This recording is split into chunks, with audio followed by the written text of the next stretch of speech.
pemirsa, apa kabar Anda pagi hari ini?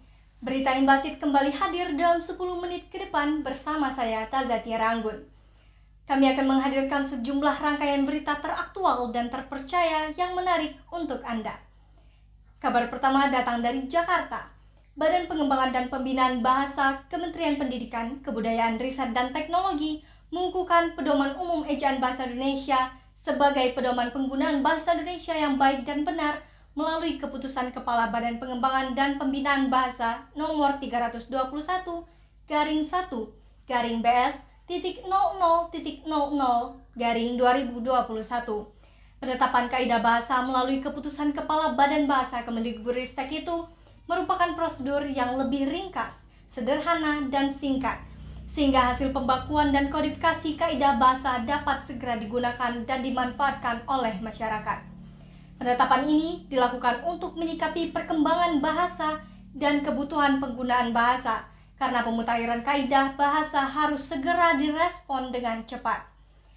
Kepala Badan Bahasa E. Aminuddin Aziz menyatakan, keputusan ini merupakan upaya pelaksanaan mandat yang diberikan oleh Mendikbudristek Nadiem Makarim melalui Permendikbudristek nomor 18 tahun 2021 tentang pembakuan dan kodifikasi kaidah bahasa Indonesia.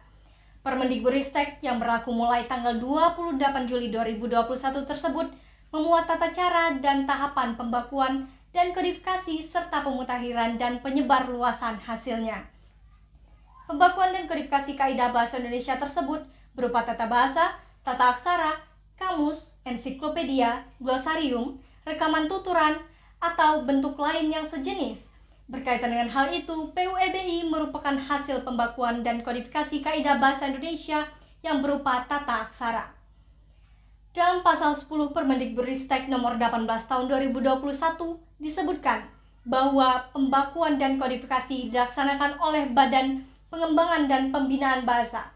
Untuk selanjutnya, semua hasil pembakuan dan kodifikasi kaidah bahasa Indonesia yang lain akan diatur dan ditetapkan melalui keputusan Kepala Badan Pengembangan dan Pembinaan Bahasa. Aminuddin mengungkapkan pentingnya menerbitkan keputusan yang meneguhkan keberadaan PUEBI sebagai rujukan kebahasaan yang selama ini digunakan masyarakat luas.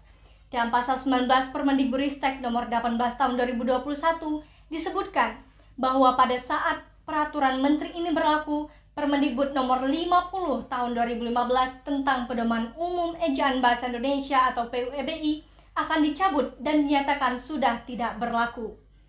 Baiklah pemirsa, jangan kemana-mana, karena kita akan kembali lagi setelah jeda pariwara berikut ini. Baiklah pemirsa, kembali lagi bersama kami dalam Berita Imbasit. Peran guru tidak bisa digantikan oleh teknologi dalam mendidik siswa. Hal itu mencuat ketika sejumlah praktisi pendidikan seperti Louis Goh, Alana Abdullah, dan Muhammad Nabil Satria hingga Budiman Sujatmiko bertemu dalam satu sesi acara daring at Heroes Forum Asia Indonesia Chapter pada Sabtu 16 Oktober 2021. Menurut Muhammad Nabil Satria sebagai co-founder Latih ID, teknologi hanya sebagai sarana untuk membantu guru. Ia berkata bahwa teknologi bisa digunakan untuk membantu proses belajar, tetapi tidak bisa untuk menggantikan peran guru. Ia tidak menampik bahwa teknologi menjadi alat yang penting untuk membantu siswa dan pendidik dalam mengakses pendidikan. Namun, tidak bisa dipungkiri bahwa mesin kurang memiliki kreativitas dan emosi yang memegang peran penting dalam memenuhi pendidikan yang layak. Sementara itu, founder dan CEO Global Moonshot in Education, Esther Wojcicki menilai, cara pandang guru di era digital ini perlu untuk diubah. Guru harus bergerak mengikuti anak-anak dan mendampingi mereka. Ia berkata bahwa tidak perlu menjadi super pintar, yang diperlukan hanya guru untuk memotivasi siswa, karena motivasi adalah kunci utama untuk belajar apapun. Bukan hanya guru, orang tua juga perlu untuk mengubah cara pandang dalam mendidik anak, karena kebanyakan orang tua merasa lebih tahu ketimbang anak-anak. Padahal, orang tua juga perlu untuk belajar dari anak-anak. Hal ini juga diamini oleh Executive Director at Amanat Institute Fatpah Devi, yang sampai saat ini masih belajar menjadi orang tua yang baik dengan menggabungkan semua teori parenting dan pengalaman sehari-hari semata-mata untuk memberi yang terbaik kepada anak.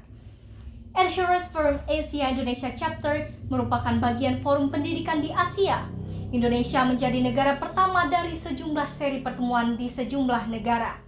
Acara ini dihadiri oleh 80 narasumber dari berbagai negara dan 5 perwakilan kementerian. Project Chair Women Adherence Forum Asia Indonesia Chapter, Farhanisa Nasution berharap kegiatan ini dapat membawa banyak manfaat untuk perkembangan pendidikan di Asia, khususnya di Indonesia.